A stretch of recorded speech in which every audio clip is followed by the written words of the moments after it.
Alright, so when you're using your knuckles, the big thing to remember is that they need to be an extension of your metacarpals. Okay? So what I mean by that is you want to be making sure you're using your knuckles in a way that it's a straight line from your metacarpals down to your knuckles. Okay? As soon as you start bending, then you got to start using a lot of muscle force to use that tool. So as long as it's a nice straight line, it should be pretty good. And you want to be careful of bending your wrist one way or the other. You want to try to keep that a nice straight line. I mean, you might get a little bit of a bend in it, but you want to be careful that you're not torquing your wrist a lot. There's two main parts you can use. You can use the flat part, or you can use the pointy part. And so the flat part's going to distribute the weight a little bit better, and this is going to be for more specific work. So for example, like if we were working on the, sorry, my hands are a little cold. If I start on her back and I wanted to do a little work on her back, and I started to work with my fingers, with my fingertips. So keep in mind, I wouldn't dig right into deep work like I'm going to without having really warmed the tissue up much. So either through exercise or some more soft tissue work. Okay, but I'm going to now. Just a little bit. Okay, so I was showing last time how you can kind of get into that spinal groove, palpate the spinous processes and fall right off it. Kind of come right in and kind of work right in that spinal groove.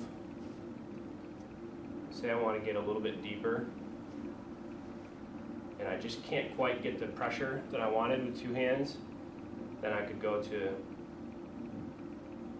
a reinforced finger, but then I can't, then I'm not getting that separation. So then I can work with my knuckle.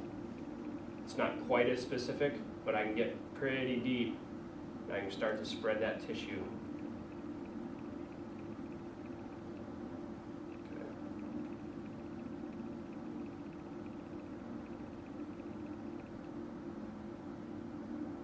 Okay, so if I think about, here's the spinous process, and I think the transverse processes are right here. I'm trying to stay a little bit closer to the spinous processes. I'm not trying to get any rotational forces really on the spine. I'm trying to just stay on the musculature there. And you'll probably find that you're a little bit better with one hand than the other at first. Okay. You know, after you do a little deep work, you can make nice that area a little bit. All right. Another good area to work with the knuckles are the hands. So I'm just going to pull this down for you a little bit so you're not getting some.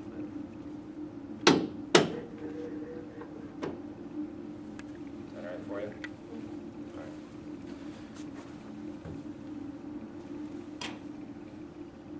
I probably had just a little bit too much cream on that right there.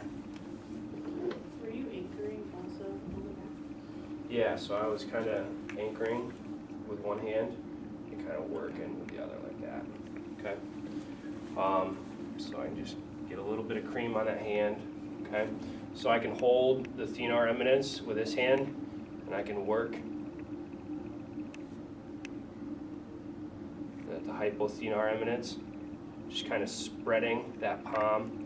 You know, a lot of people are closed. You know, if they have carpal tunnel, they might have a fibrous retinaculum here, so you can work on that retinaculum.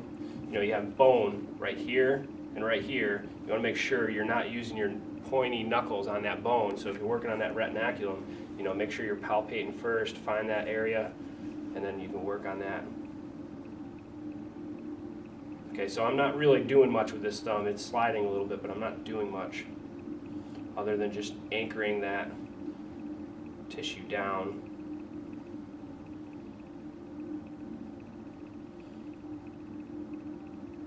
Okay, and then I can hold the hypothenar eminence, work on the thenar eminence, just kind of spreading that tissue open.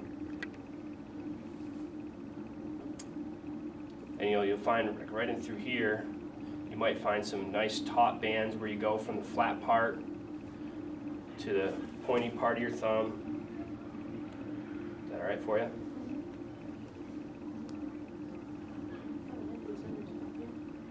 Okay.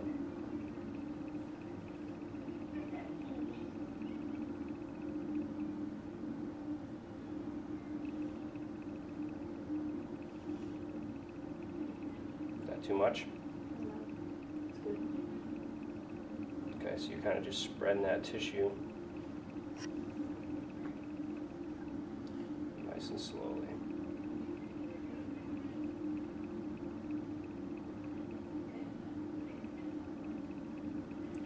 All right, so you might make nice that a little bit. Again, you're not doing much deep tissue work with these thumbs, but you can do a little bit of soft tissue work, just kind of make nice, warm up that tissue a little bit before you go back in. You know, and if you're thinking about treatment, right? So thinking about combining different treatment modalities. So if I'm using a little bit of soft tissue work, then I can, you know, work on getting some joint mobilizations afterwards. You know, some distraction, long axis distraction of the MCP joint, some gliding.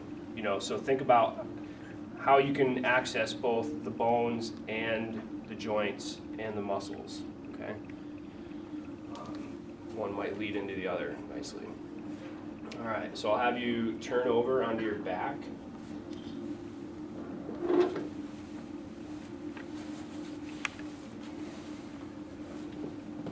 And maybe come over to the side like perpendicular to her neck. Go to come over to this side actually.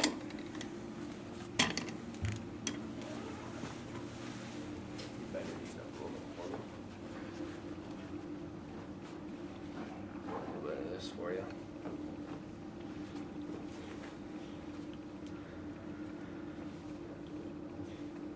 make sure you feel nice and comfortable.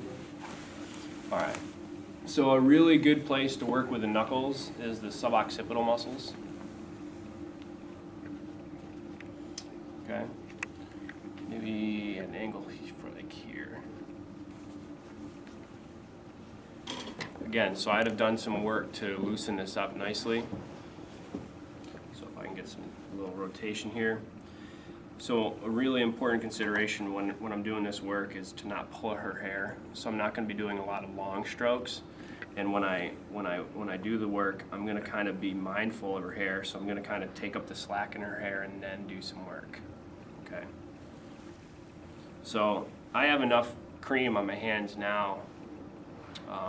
From essentially the first time I applied it to put it on her back that I was able to work on her hand and now her neck here. If I was working on her whole neck, I might put a little bit more on, but just to work on a small area, I still have enough, okay? So you can work with fingertips here, just kind of soften the area a little bit. I'm gonna drop this down just a little bit.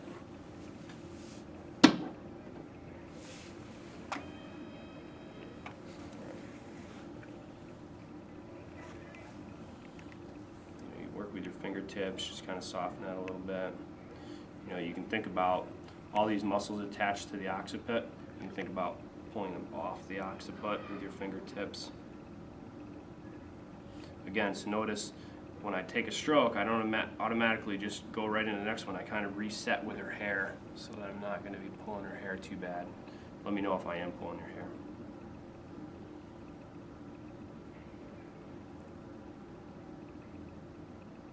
Okay, so now you can work in some knuckle work. And these aren't long strokes.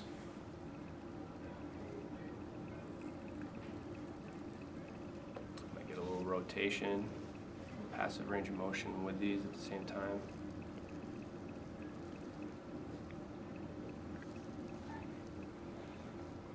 Traction.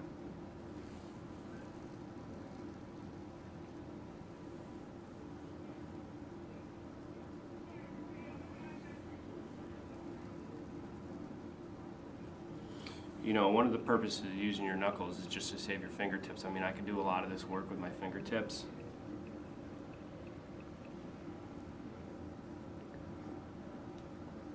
probably feels pretty similar. Guessing. My knuckles were a little bit more intense. Okay. So knuckles a little bit more intense here. You can save your fingertips a little bit, just getting into the knuckles. And again, I'm using that flat part. I'm not really using the pointy part of the knuckles.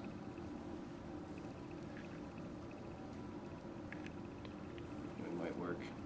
Bring it back a little bit more towards the neutral, not quite neutral. Anchor on a spot. Get a little bit of traction, just get some movement in there. Find another spot, traction. So I'm kind of keeping my knuckle still and allowing her tissues to move underneath my pressure.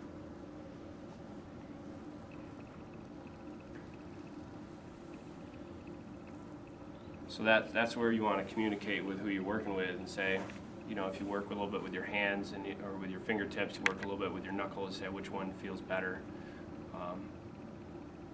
They'll tell you.